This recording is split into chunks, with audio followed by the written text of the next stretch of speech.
नमस्कार दोस्तों, स्वागत है आपका। दोस्तों, इस वीडियो लेक्चर में हम लोग करंट अफेयर स्पेशल के तहत हम लोग पूरे साल भर का करंट अफेयर देखेंगे। और यह हमारा करंट अफेयर जो है नए पैटर्न पर आधारित सबसे महत्वपूर्ण करंट अफेयर होंगे। और यह हमारा जो है करंट अफेयर का दूसरा वीडियो है। इसके पहले हम लोगों ने करंट अफेयर मैराथन पार्ट 1 देखा था। यह हमारा है पार्ट 2। इसमें हम लोग पूरे साल भर का करंट अफेयर देखेंगे। पिछले वाले वीडियो में हम लोगों ने क्वेश्चन 1 से 77 तक देखे थे। इस वीडियो लेक्चर में हम लोग 78 से आगे के क्वेश्चन देखेंगे। तो चलिए बिना देरी किए हम अपने टॉपिक की तरफ बढ़ते हैं। तो 78वां क्वेश्चन हमारा कह रहा है, निम्नलिखित कथनों पर विचार करें। कथन 1 कह रहा है, वर्ष 2022-23 के दौरान सबसे अधिक ऊन उत्पादक राज्य जम्मू कश्मीर है। ठीक है, आगे देखते हैं। दूसरा कथन कह रहा है कि वर्ष 2022-23 के दौरान सबसे अधिक दूध उत्पादक राज्य गुजरात है।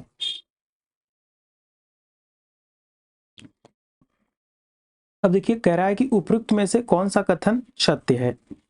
तो अब हम देखिए बात करते हैं कि सबसे बड़ा उत्पादक राज्य कौन सा है। तो कथन 1 गलत है, जम्मू कश्मीर नहीं है।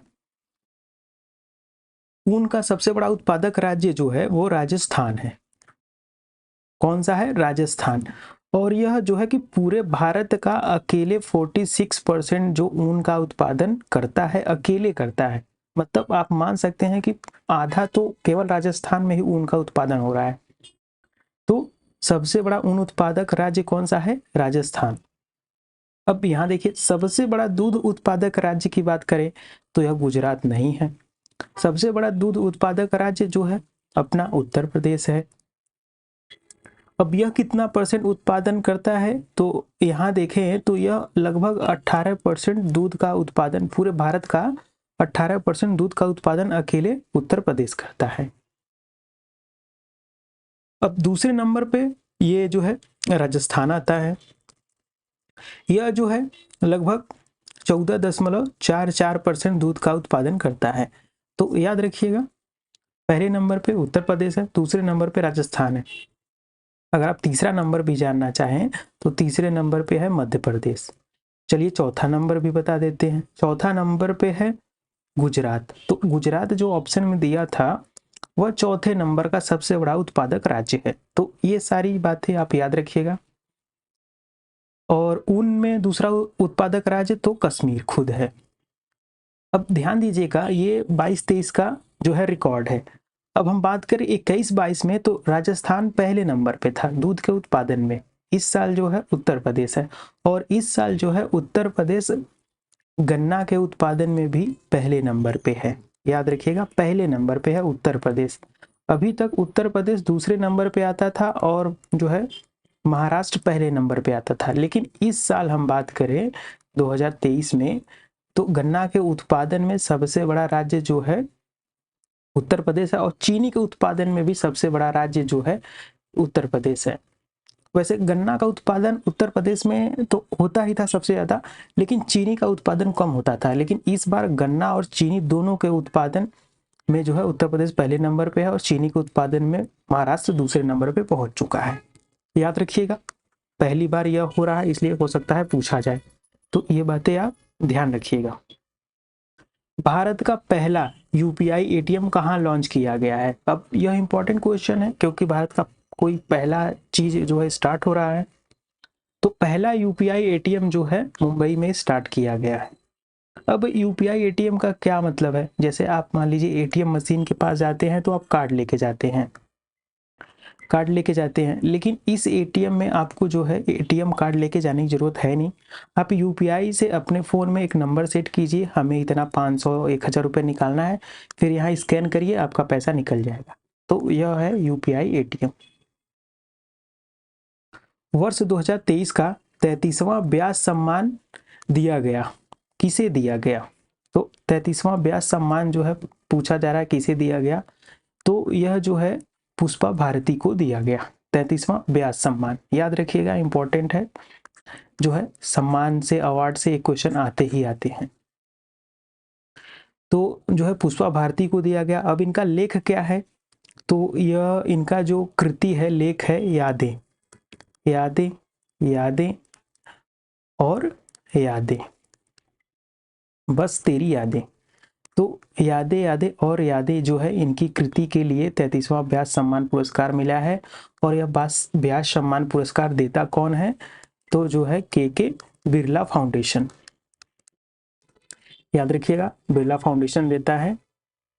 और यह स्थापना कब हुआ था? 1991 में। इंपॉर्टेंट है, ध्यान रखिएगा। हाल ही में किस भारतीय को इटली के नागरिक सम्मान ऑर्डर ऑफ द मेरिट से सम्मानित किया गया?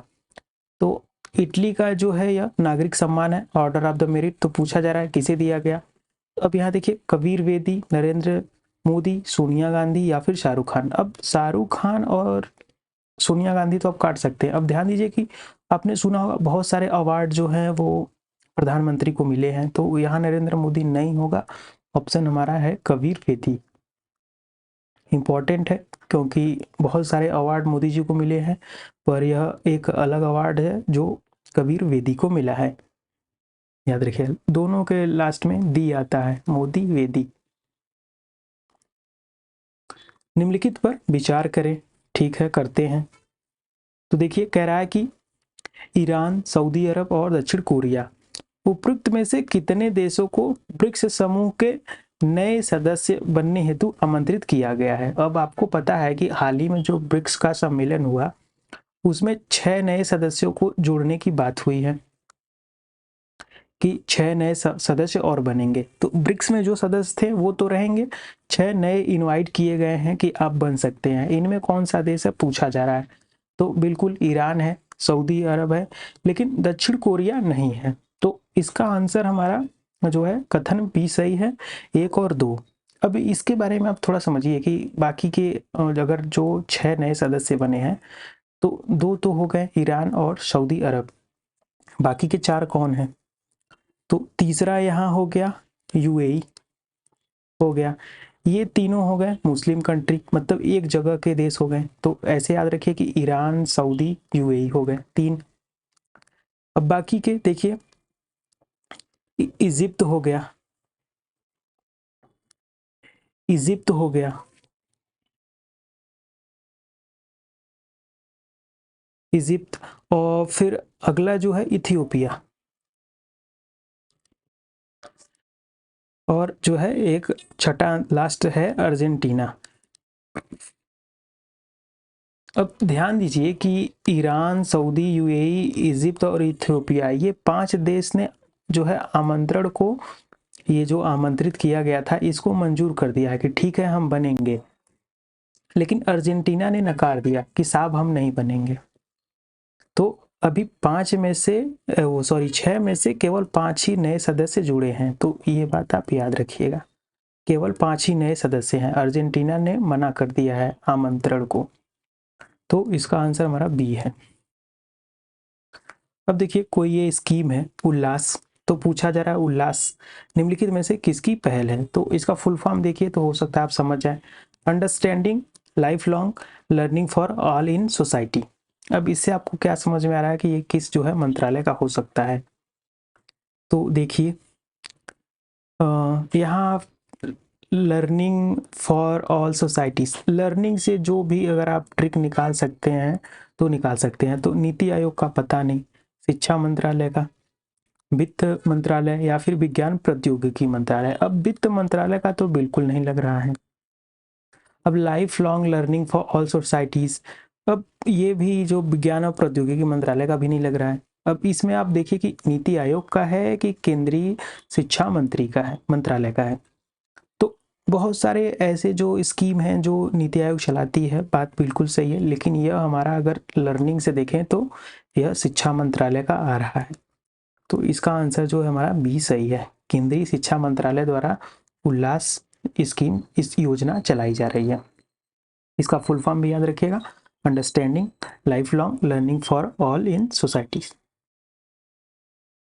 देखिए, निम्नलिखित में से किस राज्य ने मैनग्रोव सेल की स्थापना की घोषणा की है? अब मैनग्रोव होते कहाँ हैं पहले तो आप ये समझिए।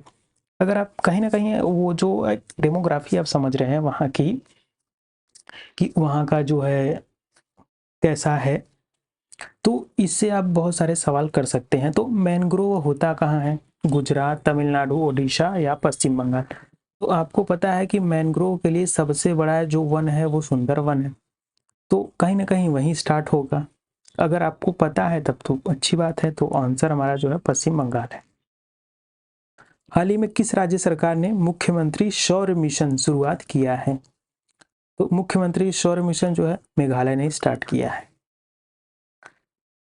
ध्यान रखिएगा, जो नॉर्थ ईस्ट के राज्य हैं इनसे क्वेश्चन बनते हैं अच्छे खासे और पूछे भी जाते हैं। तो मेघालय ने मुख्यमंत्री सौर मिशन स्टार्ट किया है। अब देखिए, हाल ही में इंडिया स्टार्टअप फेस्टिवल 2023 का दूसरा आयोजन कहाँ किया गया? तो इसका दूसरा आयोजन बेंगलोर में किया गया। बेंगलुरु जो है कर्नाटक में है। किस भारतीय महिला को ब्रिटेन की संसद ने सशक्त महिला आइकन पुरस्कार से सम्मानित किया है? तो किसको सम्मानित किया है? मायरा ग्रोवर को। इनको क्या पुरस्कार मिला है? सशक्त महिला आइकन पुरस्कार। कौन दिया है? ब्रिटेन की संसद ने दिया है। मायरा ग्रोवर एक भारतीय महिला है। अब मायरा ग्रोवर है कौन? भारतीय महिला है, तो मतलब इनको क्यों मिला? तो मायरा ग्रोवर जो है यह दिल्ली की एक सोशल वर्कर है। सोशल वर्कर कमेटी की जो है यह चेयरमैन है, याद रखिएगा, मायरा ग्रोवर। एशियाई हॉकी चैंपियनशिप 2023 का निम्नलिखित में से कौन सा देश विजेता रहा है? जापान, मलेशिया, भारत या फिर दक्षिण कोरिया। तो एशियाई हॉकी चैंपियनशिप का जो विजेता है वो दक्षिण कोरिया है। हाल ही में सुस्वागतम पोर्टल निम्नलिखित में से किसके द्वारा लॉन्च किया गया? तो सुस्वागतम पोर्टल जो है उच्चतम न्यायालय ने लॉन्च किया है। यह उच्चतम न्यायालय में जो है प्रवेश के लिए एक सुविधाजनक पोर्टल बनाया गया है। इंटरनेट रेजिलियंस इंडेक्स 2023 में भारत को दक्षिण एशिया क्षेत्र में निम्नलिखित में से कौन सा स्थान प्राप्त हुआ है? तो भारत को छठा स्थान प्राप्त हुआ है। इसमें इंटरनेट रेजिलियंस इंडेक्स। बेलेम घोषणा निम्नलिखित में से किससे संबंधित है? अब ऐसे क्वेश्चन बनते हैं कि एक टर्म दे दिया जाएगा और किससे संबंधित है। अभी हमने उल्लास का देखा, किससे संबंधित है? पहल। अब पूछा जा रहा है कि बेलेम घोषणा किससे संबंधित है, तो बताइए। जैव विविधता संरक्षण से, आतंकवाद से, साइबर अपराध से या ऊर्जा सुरक्षा से? अब आतंकवाद से तो ऐसा कुछ है नहीं, अभी ऐसा कुछ न्यूज़ तो चल नहीं रहा है कि आतंकवाद वगैरह के लिए बना हो। साइबर अपराध ऐसा हो सकता है। ऊर्जा सुरक्षा काट सकते हैं। तो आप बताइए कि जैव विविधता संरक्षण से या फिर साइबर अपराध से? तो जो बेलेम घोषणा है यह जैव विविधता, बायोडायवर्सिटी संरक्षण के लिए लाया गया है। भारत सरकार द्वारा निम्नलिखित में से किस क्षेत्र में गुड मैन्युफैक्चरिंग प्रैक्टिस मानक को अनिवार्य कर दिया गया है? तो गुड मैन्युफैक्चरिंग प्रैक्टिस मानक को जो है स्टैंडर्ड को अनिवार्य कर दिया गया है। तो पूछा जा रहा है किस क्षेत्र में? तो बताइए। सूचना एवं संचार उपकरण क्षेत्र में, खाद्य प्रसंस्करण में, फूड प्रोसेसिंग, औषधि निर्माण में या फिर आमूद निर्माण में? तो यह जो गुड मैन्युफैक्चरिंग प्रैक्टिस है यह औषधि निर्माण का एक मानक है जिसको कि अनिवार्य कर दिया गया है। आगे देखिए, हाल ही में भारत ने अपने पहले मानव युक्त महासागर मिशन के लिए निम्नलिखित में से किस पनडुब्बी का विकास किया है? अब देखिए, ये पहला है और मानव युक्त महासागर मिशन है। तो यह जो है पूछा जा रहा है किस पनडुब्बी का विकास किया है? तो मत्स्य जो है 6000, ऑप्शन हमारा सी सही है, मत्स्य 6000। यह जो है मानव युक्त मतलब मानव के साथ महासागर का एक मिशन है, तो याद रखिएगा। अब इसके बारे में आप कुछ तथ्य समझिए। अब तो यह जो है किस मिशन के तहत चलाया जा रहा है? तो मिशन समुद्रयान। मिशन समुद्रयान के तहत जो है यह समुद्र में भेजा जाएगा। चला कौन रहा है? तो NIOC टी। यह कब भेजा जाएगा? तो 2024 में भेजा जाएगा, इसी साल 2024 में भेजा जाएगा। ये सारी बातें। अब टाइटन से आपको कुछ जो है याद आ रहा होगा कि अभी 6-7 महीने पहले एक टाइटन यान था जो कि टाइटेनिक को देखने गया था पानी में, और यह अंदर ही एक्सप्लोड हो गया, जिसमें इसमें लोग मारे गए। अब इसमें कितने लोग थे? तो 5 लोग थे।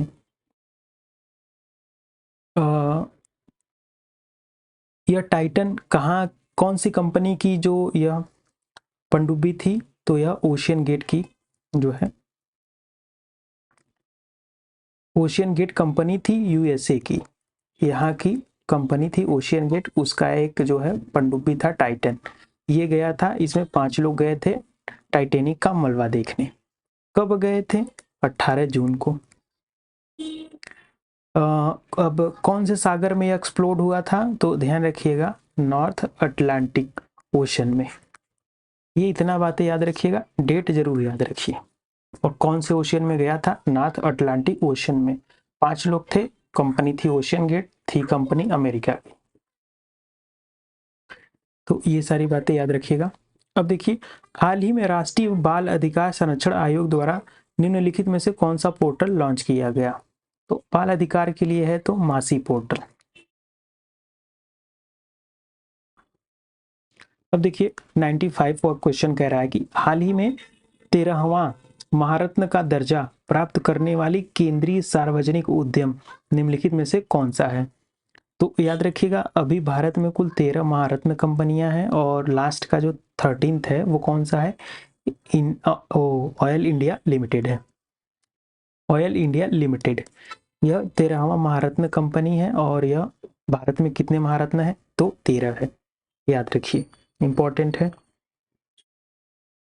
देखिए, हाल ही में लॉन्च कारगिल एक यात्री की जुबानी पुस्तक की लेखक कौन है? तो पुस्तक के लेखक कौन है? अभिजीत बनर्जी, ऋषि राज, सूबेदार मेजर योगेंद्र सिंह यादव या प्रेम रावत। तो अब देखिए, कारगिल एक जुबानी के जो लेखक हैं वो हैं ऋषि राज। अब इसको याद कैसे करेंगे? तो कारगिल जो है पहाड़ी पे है, मान लीजिए सियाचिन पे है या पहाड़ पे तपस्या कौन करता है? ऋषि लोग। तो ऋषि राज ने कारगिल एक जुबानी की जो है पुस्तक लिखी, लेखक हैं। सतत पशुधन परिवर्तन पर अंतर्राष्ट्रीय संगोष्ठी की निम्नलिखित में से किस राज्य ने मेजबानी की? तो सतत पशुपालन परिवर्तन पर अंतर्राष्ट्रीय संगोष्ठी का जो है मेजबानी कौन राज्य किया? तो इसका मेजबानी जो है गुजरात ने किया। निम्नलिखित में से किस राज्य ने न्यूनतम गारंटी आय विधेयक 2023 को मंजूरी प्रदान की? तो कौन सा राज्य है? तो राजस्थान। यह लेबर के लिए डेली वेजेस का कितना न्यूनतम आय होगा यह फिक्स कर दिया है, मतलब इससे कम तो आप किसी को काम पे नहीं लगा सकते हैं। राष्ट्रीय बहुआयामी गरीबी सूचकांक निम्नलिखित में से किसके द्वारा जारी किया जाता है? इंपॉर्टेंट है, नेशनल मल्टी पावर्टी जो है index, multi dimensional poverty index किसके द्वारा लॉन्च किया जाता है? तो यह जो है याद रखिएगा, यह नीति आयोग द्वारा जो है जारी किया जाता है। सीएम राइज स्कूल स्थापित करने की घोषणा निम्नलिखित में से किस राज्य या संघ शासित प्रदेश द्वारा किया गया है? तो सीएम राइज स्कूल की स्थापना कौन राज्य करेगा? तो यह मध्य प्रदेश करेगा। रुपए के अंतर्राष्ट्रीयकरण पर आरबीआई के कार्य समूह का प्रमुख कौन है? तो कौन है? तो राधा श्याम राठे हैं, याद रखिएगा, इंपॉर्टेंट है क्योंकि आरबीआई द्वारा कोई कमेटी का जो है प्रमुख बना है। हाल ही में निम्नलिखित में से किस देश को संघाई सहयोग संगठन एससीओ, इसको शॉर्ट में कहते हैं, के सदस्य के रूप में नामित किया गया है? तो इधर एससीओ का नया मेंबर भी बना है, उधर हमने जो देखा कि हमारा ब्रिक्स का भी मेंबर बना है नया। तो ये दोनों बातें आपको याद होनी चाहिए। इधर जो एससीओ का नया मेंबर बना है वो ईरान बना है। निम्नलिखित में से किसे आईसीसी क्रिकेट विश्व कप 2023 का ब्रांड एम्बेसडर बनाया गया? तो क्रिकेट वर्ल्ड कप 2023 का ब्रांड एम्बेसडर कौन था? तो शाहरुख खान थे। आपने क्रिकेट विश्व कप देखते टाइम शाहरुख खान का बहुत सारा एड देखा होगा। हाल ही में यूके इंडिया अवार्ड में global Indian icon of the year पुरस्कार निम्नलिखित में से किसे प्रदान किया गया? तो किसे प्रदान किया गया? तो यह मैरी कॉम को प्रदान किया गया। मैरी कॉम है कौन? तो यह मुक्केबाज है या थी, अब ये रिटायरमेंट ले ली है। भारत ने निम्नलिखित में से कौन सा युद्धपोत वियतनाम को उपहार स्वरूप दिया है? तो वियतनाम को युद्धपोत दिया है भारत ने, गिफ्ट दे दिया है कि लो भाई। तो कौन सा दिया है? तो आईएनएस कृपाण। अब देखिए, जैसे अब वियतनाम एक छोटा देश है और कह सकते हैं गरीब देश है, तो भारत ने उस पर क्या कर दिया? कृपा, कि लो भाई आप पे कृपा कर दिया। कृपा कर दिया तो क्या कृपा कर दिया? कृपाण दे दिया आपको, आईएनएस कृपाण, ऐसे याद रखिएगा। एशियाई एथलेटिक्स चैंपियनशिप 2023 का आयोजन कहाँ किया गया? तो यह थाईलैंड में किया गया। एशियाई एथलेटिक्स चैंपियनशिप 2023। अंतर्राष्ट्रीय मंदिर सम्मेलन एवं एक्सपो 2023 का आयोजन निम्नलिखित में से किस शहर में किया गया? अब बात आती है मंदिरों की, तो मंदिरों का शहर, घाटों का शहर है हमारा बनारस। ऑपरेशन सदर्न रेडिनेस 2023 का आयोजन कहाँ किया गया? तो यह कहाँ किया गया? तो सेशेल्स में, याद रखिएगा, सेशेल्स में। मुख्यमंत्री खेत सुरक्षा योजना निम्नलिखित में से किस राज्य से संबंधित है? तो मुख्यमंत्री खेत सुरक्षा योजना यह अपने उत्तर प्रदेश की जो है योजना है खेतों की सुरक्षा के लिए। अब देखिए, टेलिस्मैन सेबर बहुपक्षीय सैन्य अभ्यास, तो टेलिस्मैन सेबर बहुपक्षीय सैन्य अभ्यास जो है का आयोजन किस देश में किया गया? तो यह जो है ऑस्ट्रेलिया में इसका आयोजन किया गया। हाल ही में किस ग्रह के वायुमंडल में फॉस्फीन गैस की खोज की गई? इंपॉर्टेंट है, याद रखिएगा। तो किस जो है ग्रह में फॉस्फीन गैस की खोज की गई?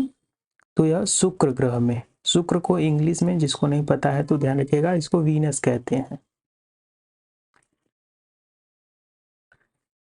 और यह सोलर सिस्टम में सेकंड नंबर पे आता है। पहले नंबर पे मरकरी, वीनस, अर्थ, मार्स।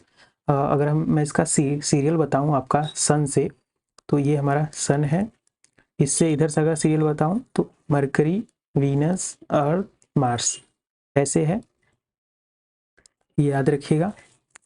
इसको इनर प्लेनेट कहते हैं। और इधर के जो चार हैं Jupiter, Mercury, Venus, Earth, Mars, Jupiter, Saturn, Uranus, Neptune, ये जो है बाहरी ग्रह कहलाते हैं।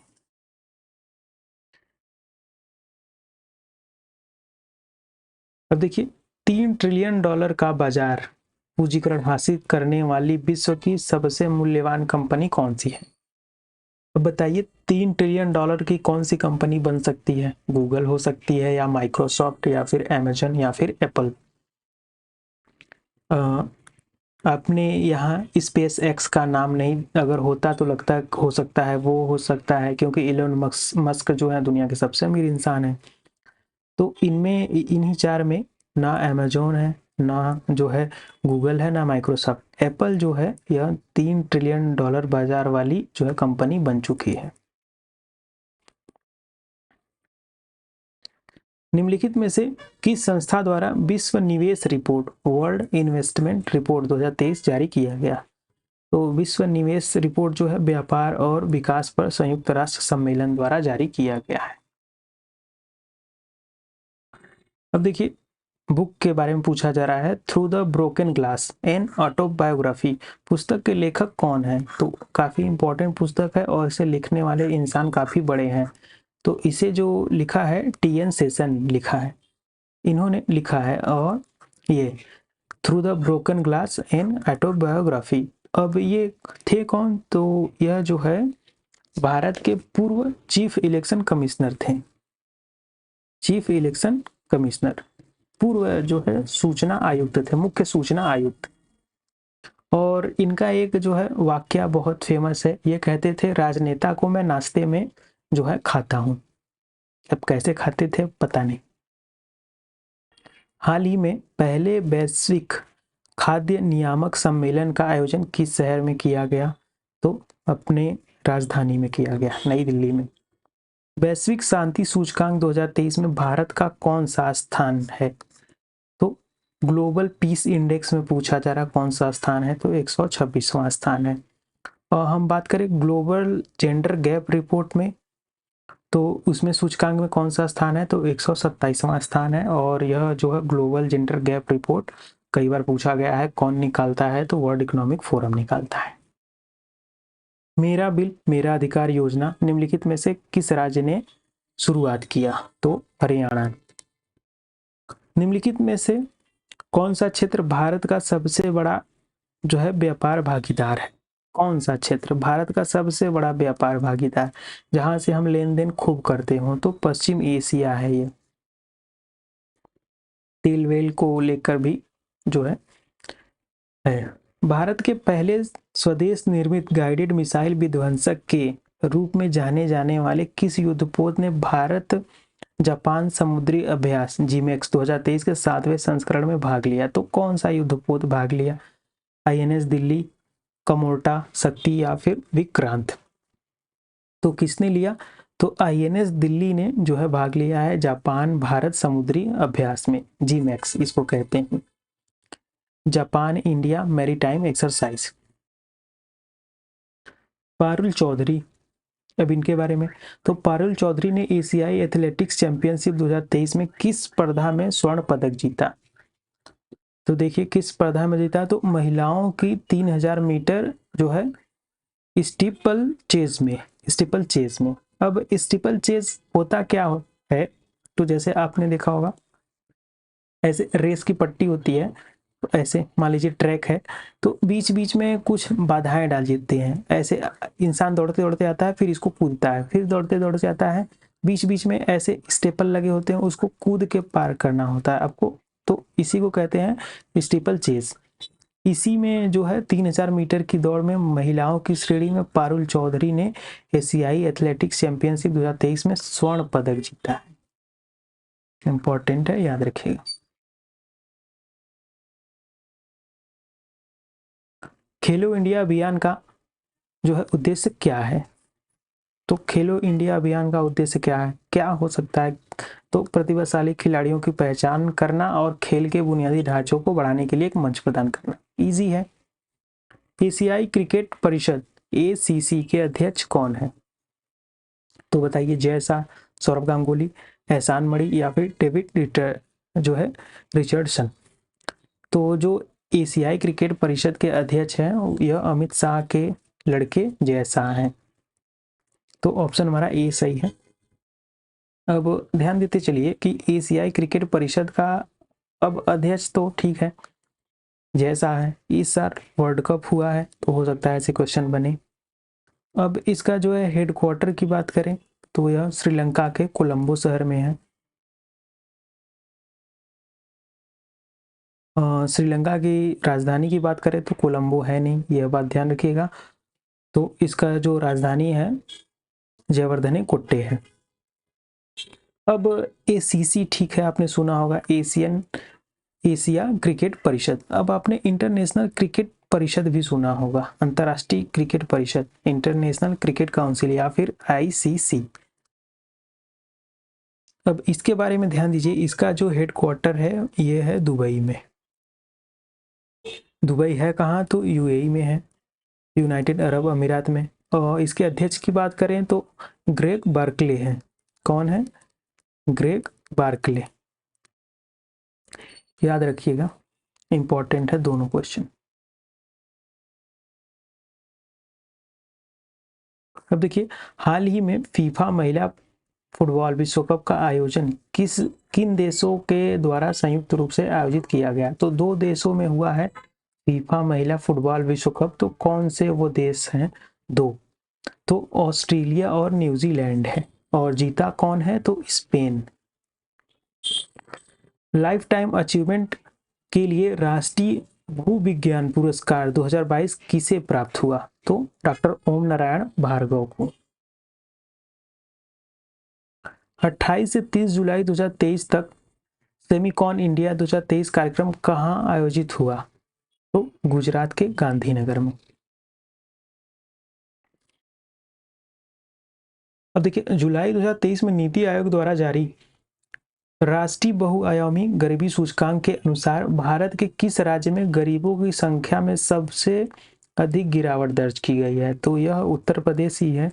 और अभी हमने यह क्वेश्चन देखा कि राष्ट्रीय बहुआयामी गरीबी सूचकांक कौन जारी करता है? तो नीति आयोग। इंपॉर्टेंट है। देश के बाहर आईआईटी का पहला कैंपस कहाँ खोला गया? तो आईआईटी का पहला कैंपस जो है देश के बाहर, ओवरसीज कैंपस इसे कहते हैं, तो कहाँ खोला गया? तंजानिया के अर्ध स्वायत्त क्षेत्र जंजीबार में। तंजानिया के अर्ध स्वायत्त क्षेत्र जंजीबार में। तो कुल मिला के तंजानिया के जंजीबार में खोला गया। अब आईआईटी ने खोला है, तो कौन से आईआईटी ने खोला है यह भी पता होना चाहिए आपको। तो आईआईटी मद्रास ने अपना पहला ओवरसीज कैंपस खोला है जंजीबार में। और जंजीबार फेमस किसके लिए है? तो यह भी याद रखिएगा, जंजीबार को कहते हैं क्लोव आइलैंड। क्लो मतलब क्या होता है? लौंग, मसाले वाला। और इसको इसीलिए जो है स्पाइस आइलैंड भी कहते हैं, मसालों का आइलैंड। तो याद रखिएगा। और यह जो है लॉन्ग आइलैंड के नाम से भी जाना जाता है। और ये जो आईआईटी मद्रास का कैंपस खोला गया, तो हर कैंपस में एक जो चांसलर होता है, तो यहाँ की पहली महिला चांसलर जो है वह प्रीति अगलायन बनी है। प्रीति अगलायन, तो याद रखिएगा। और साथ ही साथ ध्यान रखिए कि जो है इस साल जो है 2023 में 2 ओवरसीज कैंपस खोले गए, विदेशों में कैंपस। तो पहला तो आईआईटी मद्रास ने जंजीबार तंजानिया में खोला है। दूसरा जो खोला है वो आईआईटी दिल्ली ने। आईआईटी दिल्ली ने कहाँ खोला है? तो अबू धाबी में। अबू धाबी में। और अबू धाबी है कहाँ? तो यूएई में है। यह दोनों बातें याद रखिएगा, पक्का क्वेश्चन आएगा यहाँ से। एससीओ का 22वां शिखर सम्मेलन कहाँ आयोजित हुआ? तो एससीओ का 22वां जो सम्मेलन है यह समरकंद में आयोजित हुआ। अब समरकंद शायद कुछ स्टूडेंट को नहीं पता हो कि ये है कहाँ समरकंद। तो समरकंद जो है यह उज्बेकिस्तान में है, उज्बेकिस्तान। और यह उज्बेकिस्तान की राजधानी बिल्कुल नहीं है, यह बात याद रखिएगा। और ऐसे जो इन सब देशों की राजधानी पूछी जाती है एग्जाम में, तो उज्बेकिस्तान की राजधानी जो है वो ताशकंद है। कहाँ है? ताशकंद। याद रखिएगा, उज्बेकिस्तान की राजधानी ताशकंद है। और यही वो ताशकंद है जहां लाल बहादुर शास्त्री, भारत के जो प्रधानमंत्री थे, अपने कार्यकाल के दौरान इनकी मृत्यु हुई थी। और समरकंद जो है यहाँ का शहर है। अब देखिए, अब ताजिकिस्तान की राजधानी भी आप साथ ही साथ देख लीजिए, और कजाकिस्तान की भी। तो ताजिकिस्तान की राजधानी कहाँ है? दुशानबे है। और कजाकिस्तान की अस्ताना। इसके पहले कजाकिस्तान की राजधानी नूर सुल्तान था, अब यह जो है अस्ताना हो गया है। अब देखिए, अगला क्वेश्चन है, आजकल समाचार पत्रों में मीरा पैबी नामक शब्द का प्रयोग लगातार हो रहा है। इस शब्द की पहचान किससे की जा सकती है? तो पूछा जा रहा है कुल मिला के कि मीरा पैबी है क्या। तो बताइए अगर आपको पता हो तो। मीरा पैबी, तो देखिए इनमें से कौन सा जो है न्यूज में है? त्रिपुरा के एक गैर सरकारी संगठन है, एनजीओ है, ऐसा कह रहा है। ठीक है। नागालैंड के जनजाति से है। ठीक है। कह रहा है कि मणिपुर में एक महिला सामाजिक आंदोलन समूह से है, और इनमें से कोई नहीं। तो इनमें सबसे ज्यादा समाचारों में है मणिपुर में हिंसा। तो मणिपुर में एक महिला सामाजिक आंदोलन समूह से है, इसका आंसर हमारा सी होगा। अब इसके बारे में थोड़ा समझिए। तो पैबी नामक मीरा पैबी, इसको याद रखिए कि यह महिला जो है सामाजिक आंदोलक समूह है। अब हम मणिपुर हिंसा के बारे में थोड़ा बात कर लेते हैं, जो 3-4 पॉइंट इंपॉर्टेंट है। 2 कमेटियां बनाई गई हैं मणिपुर हिंसा के लिए। तो मणिपुर हिंसा के लिए पहली जो कमेटी बनाई गई थी तो मणिपुर हिंसा जांच कमेटी। हिंसा क्यों है इसके जांच के लिए एक कमेटी बनाई गई थी, तो मणिपुर हिंसा जांच कमेटी, इसके अध्यक्ष जो थे वो अजय लांबा हैं। दोनों इंपॉर्टेंट है, काफी जो है चर्चा में रहा था, इससे पक्का क्वेश्चन आएगा आपके एग्जाम में, पक्का आएगा। तो अजय लांबा, दोनों कमेटियों में आप कंफ्यूज मत होइएगा, मैं आपको साथ में बता रहा हूं। मणिपुर जांच कमेटी के अध्यक्ष हैं अजय लांबा और मणिपुर हिंसा जांच कमेटी के अध्यक्ष अजय लांबा है। अब मणिपुर हिंसा के शांति के लिए, शांति कैसे स्थापित किया जाए, इसके लिए एक समिति बनाई गई थी। इसकी जो अध्यक्ष थी वो अनुसुईया उइके हैं। अनुसुईया, ये वहाँ की राज्यपाल हैं। इनकी अध्यक्षता में शांति स्थापित करने के लिए कमेटी बनाई गई है और जांच के लिए अजय लांबा। अब इसको आप हो सकता है एग्जाम में आप वैसा वर्षा याद कर लें, जांच का अनुसुईया, शांति का अजय लांबा। तो याद रखिएगा शांति किसका नाम होता है, किसी औरत का, तो इसकी हेड कौन होगी, अनुसुईया। बाकी अगर एक का लगा लिए तो दूसरा जांच वाला तो अजय लांबा हो ही गया। तो याद रखिएगा इंपॉर्टेंट है और पक्का यहाँ से क्वेश्चन आपको देखने को मिलेगा। अगला क्वेश्चन, ई डिस्ट्रिक्ट परियोजना का पूरे प्रदेश में कब लागू किया गया। तो ई डिस्ट्रिक्ट परियोजना को पूरे प्रदेश में कब लागू किया गया, कौन से साल, सन 2010 में। अब देखिए थोड़े से ही क्वेश्चन बचे हैं, ये हमारा 40 क्वेश्चन है, तो लास्ट पेज है हमारा। तो देखिए यहाँ पर, भारत जो है एडीबी के साथ साझेदारी में किस शहर में जलवायु परिवर्तन और स्वास्थ्य केंद्र खोलने जा रहा है। तो पूछा जा रहा है भारत जो है एशियाई डेवलपमेंट बैंक के साथ, एशियाई विकास बैंक के साथ जलवायु परिवर्तन और स्वास्थ्य केंद्र खोलने जा रहा है, तो किस शहर में। तो यह जो है राजधानी में खोला जा रहा है, भारत की राजधानी नई दिल्ली में। हाल ही में चर्चा में रहा ऑपरेशन मुस्कान किस शहर में लागू किया गया। तो ऑपरेशन मुस्कान, अब ध्यान रखिएगा आप गूगल पे सर्च करेंगे तो आपको 36 ठे ऑपरेशन मुस्कान मिलेंगे। हर राज्य का, मुंबई का, गुजरात का, दिल्ली का, हर जगह का है। लेकिन यह जो चलाया जा रहा है ऑपरेशन मुस्कान, यह मुंबई से संबंधित है और यह खोए बच्चों के बचाव के लिए है, ऑपरेशन है, तो मुंबई। हाल ही में की गई इंडिया स्मार्ट सिटी पुरस्कार 2022 की घोषणा में किस शहर को बेस्ट नेशनल स्मार्ट सिटी का अवार्ड मिला है, या कौन जीता है बेस्ट नेशनल स्मार्ट सिटी का अवार्ड। तो आपको ये तो पता ही होगा, 7 बार से इंदौर जो है जीतता जा रहा है best smart city, cleanest city, तो इंदौर। केंद्रीय शिक्षा और कौशल विकास मंत्री धर्मेंद्र प्रधान ने 25 अगस्त 2023 को किस राज्य में केंद्रीय जनजाति विश्वविद्यालय की आधारशिला रखी है। तो केंद्रीय जनजाति, अब शायद आप पता लगा सकें कि किस में खोला जा रहा है, तो लेकिन उतना आसान नहीं, क्योंकि मध्य प्रदेश में जनजातियों की संख्या खूब अच्छी खासी है, आंध्रा में भी, तेलंगाना में भी, यूपी में भी। वैसे इसका आंसर हमारा जो है यह आंध्र प्रदेश है। तो जो है आंध्र प्रदेश में केंद्रीय जनजाति विश्वविद्यालय खोला जा रहा है, याद रखिएगा, इंपॉर्टेंट हो सकता है। डीजी यात्रा शुरू करने वाला पूर्वोत्तर भारत का पहला हवाई अड्डा कौन सा है। नॉर्थ ईस्ट का पहला हवाई अड्डा जो डीजी यात्रा शुरू कर रहा है, तो यह जो है असम का हवाई अड्डा है, कौन सा, गोपीनाथ बारदुलई हवाई अड्डा। अब डीजी यात्रा है क्या, सबसे पहले अगर बात करें तो भारत में सबसे पहला जो है डीजी यात्रा स्टार्ट करने वाला राज्य है तो दिल्ली एयरपोर्ट पर, दिल्ली एयरपोर्ट, इंदिरा गांधी इंटरनेशनल हवाई अड्डा। डीजी यात्रा वो चीज़ है, जैसे आप मान लीजिए एयरपोर्ट पर जा रहे हैं, बाहर खड़े हैं, अब आपको एंट्री लेना है एयरपोर्ट के अंदर, तो सबसे पहले आप टिकट और अपनी आईडी दिखाते हैं, टिकट और आईडी। अब अगर आपके पास डीजी यात्रा असल में एक ऐप है, ऐप है। इस ऐप को आप अपने फ़ोन में डाउनलोड करेंगे, फिर इसमें अपना आधार कार्ड जो है अटैच करके, फेस रिकॉग्नाइज करके आप टिकट को भी अटैच कर देंगे। आधार कार्ड और ये जो टिकट और आईडी है इसको अटैच कर देंगे इसी में, और फिर वहाँ एक मशीन लगी रहेगी डिजी यात्रा स्कैनर मशीन, वहाँ स्कैन कराएंगे, आपको बिना लाइन लगे एयरपोर्ट में एंट्री मिल जाएगी। बाकी के लोग अगर ये डिजी यात्रा ऐप नहीं है तो टिकट और आईडी दिखाएंगे तो सिक्योरिटी जो है उसको चेक करेगा गार्ड, तो अंदर जाएगा। तो यही है डिजी यात्रा।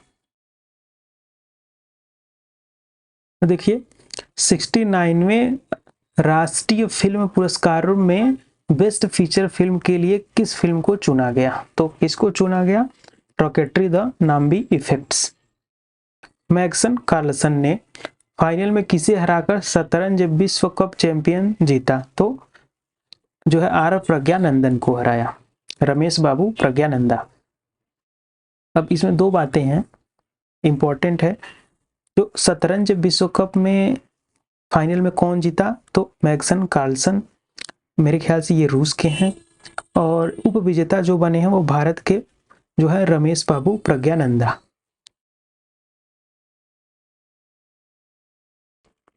Ayushman Bharat digital mission microsite की शुरुआत करने वाला भारत का पहला राज्य कौन सा है? तो यह मिजोरम है, नॉर्थ ईस्ट का राज्य है। हाल ही में Bharat new car assessment program launch किया, यह कार्यक्रम कब शुरू होगा? तो यह जो है 1 अक्टूबर 2023 से स्टार्ट है। रेस्पिरेटरी सिकाइटियल वायरस से नवजात शिशुओं को बचाने के लिए टीके की मंजूरी देने वाला विश्व का पहला देश कौन सा है? तो सैम अंकल, संयुक्त राष्ट्र अमेरिका ये है। तो दोस्तों इस वीडियो लेक्चर में हम लोगों ने क्वेश्चन नंबर 78 से 140 के बीच देखा। यह हमारा पार्ट जो है 2 था। पार्ट 1 अगर आपने नहीं देखा है तो वह जाके जरूर देखिए, उसका लिंक मैं डिस्क्रिप्शन में डाल दूंगा, आप चैनल पे विजिट करके भी देख सकते हैं। यह हमारा पार्ट 2 था। तो वीडियो आपको कैसा लगा जरूर बताइए। इसमें हम लोगों ने सार्वल का करंट अफेयर पढ़ा है, और यह हमारा जो करंट अफेयर है जीएस वर्ल्ड कोचिंग के मैगजीन पर आधारित है, और जीएस वर्ल्ड कोचिंग जो है यह एक मानी जानी कोचिंग है, उसके बुक से हमने ये कवर कर रखा है। तो इम्पोर्टेंट है, इसको आप देखिए। कैसा लगा कमेंट करके जरूर बताइए। वीडियो अच्छा लगा तो लाइक कीजिए, सब्सक्राइब कीजिए। धन्यवाद।